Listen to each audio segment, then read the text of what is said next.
Hello students, आज मैं फिर हिंदी का अगला चैप्टर लेकर आया हूँ ऑब्जेक्टिव। और इस चैप्टर का नाम है संपूर्ण क्रांति।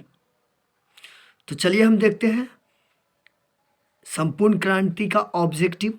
और बच्चों ध्यान देंगे, ये ऐसे आपके सामने ऑप्शन भी दिया हुआ है, आंसर भी दिया हुआ है, ध्यान देंगे।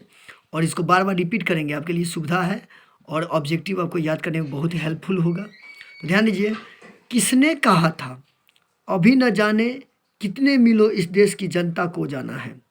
तो जवाहरलाल नेहरू ने। यह C, option number C, Jawaharlal Nehru ने कहा था। किस अस्पताल में दिनकर का निधन हुआ था? किस अस्पताल में दिनकर का निधन हुआ था? तो option D, PMCH Patna. PMCH Patna में दिनकर जी का निधन हुआ था। अगला क्वेश्चन है, जयप्रकाश नारायण को किसका दलाल कहा गया? तो अमेरिका का जयप्रकाश नारायण को अमेरिका का दलाल कहा गया। जयप्रकाश नारायण के स्वास्थ्य पर निगरानी रखने वाला डॉक्टर का नाम था, यानी कि ध्यान देंगे, जयप्रकाश नारायण के स्वास्थ्य पर निगरानी रखने वाले डॉक्टर का नाम क्या था? तो doctor Rahman, option number A, doctor Rahman. आपके साइड में भी ऑप्शन है बच्चों, ध्यान देंगे। जयप्रकाश जी को किसका भाषण सुनकर अमेरिका जाने की प्रेरणा मिली? तो स्वामी सत्यदेव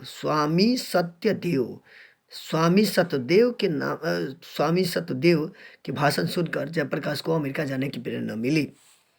फ्री प्रेस के मालिक कौन थे? सदानंद जी। ध्यान देंगे, फ्री प्रेस के मालिक कौन थे? सदानंद जी। ब्रेन ऑफ बॉम्बे किसे कहा जाता था? ब्रेन ऑफ बॉम्बे किसे कहा जाता था? उमा शंकर दीक्षित को ब्रेन ऑफ बॉम्बे कहा जाता था। चलिए आगे देखते हैं। जयप्रकाश नारायण को आईएससी की परीक्षा कहाँ से पास की? जयप्रकाश नारायण ने आईएससी की परीक्षा कहाँ से पास की? तो बिहार विद्यापीठ थे। लेनिन की मृत्यु कब हुई थी? लेनिन की मृत्यु 1924 में हुई थी। लेनिन की मृत्यु 1924 में हुई थी। जयप्रकाश जी मार्क्सवादी कब बने? तो 1924 में। 1924 में जयप्रकाश जी मार्क्सवादी कब बने? 1924 में। फणीश्वर नाथ रेणु की पुस्तक है तो मैला आंचल फणीश्वर नाथ रेणु की पुस्तक है। 1974 में बिहार प्रदेश के मुख्यमंत्री कौन थे? अब्दुल गफूर। 1974 में बिहार प्रदेश के मुख्यमंत्री कौन थे? अब्दुल गफूर। किसे लोकनायक के नाम से जाना जाता है? तो जयप्रकाश। बड़ी आसान क्वेश्चन है बच्चों, बड़ी फेमस क्वेश्चन है। किसे लोकनायक के नाम से जाना जाता था? जयप्रकाश नारायण का जन्म कब हुआ था? तो 11 अक्टूबर 1902 को।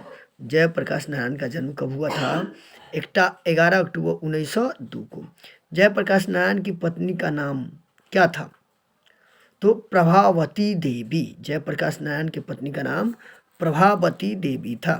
चलिए आगे देखते हैं बच्चों।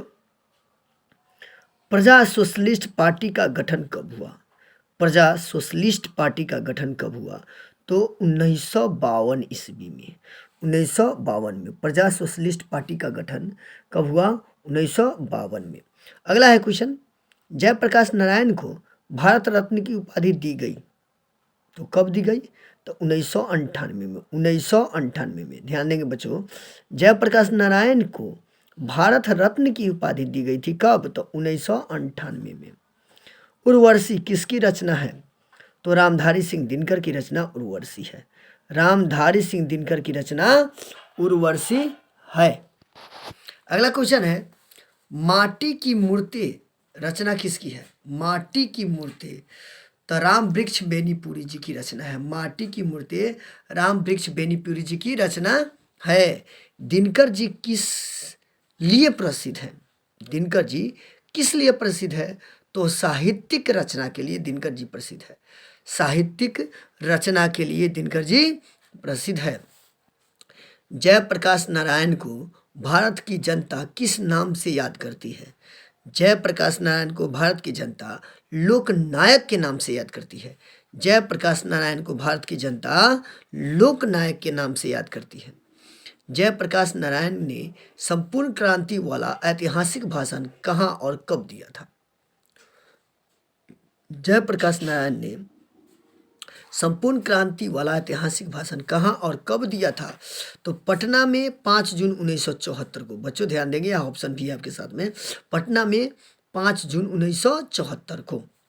जयप्रकाश नारायण के बचपन का नाम क्या था? तो बाउल। जयप्रकाश नारायण के बचपन का नाम था बाउल। जयप्रकाश नारायण के बचपन का नाम था बाउल। अगला क्वेश्चन है, जयप्रकाश नारायण ने किस साल छात्र आंदोलन का नेतृत्व किया था? जयप्रकाश नारायण ने 1974 में छात्र आंदोलन का नेतृत्व किया था। जयप्रकाश नारायण ने 1974 में छात्र आंदोलन का नेतृत्व किया था। जयप्रकाश नारायण के पिताजी का क्या नाम था? तो हर्षु दयाल। जयप्रकाश नारायण के पिताजी का नाम था हर्षु दयाल। जयप्रकाश नारायण उचित पाठ का नाम क्या था? जयप्रकाश नारायण रचित पाठ का नाम क्या है? जयप्रकाश नारायण रचित पाठ का नाम क्या है? तो संपूर्ण क्रांति। संपूर्ण क्रांति क्या है? तो एक भाषण है। संपूर्ण क्रांति क्या है? एक भाषण है। संपूर्ण क्रांति किसकी देन है? तो जयप्रकाश नारायण की। संपूर्ण क्रांति किसकी देन है? तो जयप्रकाश नारायण की। संपूर्ण क्रांति पाठ में दिया गया, ध्यान देंगे बच्चों, संपूर्ण क्रांति पाठ में दिया गया भाषण किसका है? तो जयप्रकाश नारायण का है। एक ही क्वेश्चन 3-4 तरीका से पूछा गया है, जयप्रकाश नारायण का है। अगला क्वेश्चन है, जयप्रकाश नारायण का जन्म कहाँ हुआ था? तो सिताब दियारा में। जयप्रकाश नारायण का जन्म सिताब दियारा में हुआ था। 1974 में छात्र आंदोलन का नेतृत्व किसने किया? 1974 में छात्र आंदोलन का नेतृत्व किसने किया? ये भी रिपीट क्वेश्चन है। जयप्रकाश नारायण ने। संपूर्ण क्रांति की शुरुआत कब हुई थी? तो 1974 में। संपूर्ण क्रांति की शुरुआत कब हुई थी? तो 1974 में। जयप्रकाश नारायण को समाज सेवा के लिए किस पुरस्कार से सम्मानित किया गया था? जयप्रकाश नारायण को समाज सेवा के लिए किस पुरस्कार से सम्मानित किया गया? तो मैग्सेसे सम्मान से सम्मानित किया गया। जयप्रकाश नारायण मद्रास में अपने किस मित्र के साथ रुके थे? तो ईश्वर अय्यर। जयप्रकाश नारायण मद्रास में अपने किस मित्र के साथ रुके थे? तो ईश्वर अय्यर। जयप्रकाश नारायण के अनुसार देश का भविष्य किसके हाथों में है? तो नई पीढ़ी के। जयप्रकाश नारायण के अनुसार देश का भविष्य किनके हाथों में है? तो नई पीढ़ी के हाथों में है। दिनकर जी को किसके घर पर दिल का दौरा पड़ा था? जय रामनाथ जी गोयनका के। दिनकर जी को किसके घर पर दिल का दौरा पड़ा था? तो रामनाथ जी गोयनका को। तो बच्चों, मैं समझता हूँ इसको अगर आप ठीक से देख लेते हैं तो आपका हिंदी एकदम निश्चित रूप से स्पष्ट रूप से क्लियर हो जाता है और याद रहता है, और ये आपके लिए बहुत हेल्पफुल होगा एग्जामिनेशन के लिए। आपको इसको बार बार देखिए ताकि आपके एग्जामिनेशन में एक भी ऑब्जेक्टिव धोखा से न छूट पाए। तो चलिए बच्चों, हम फिर अगले वीडियो में मिलेंगे। जब तक के लिए धन्यवाद।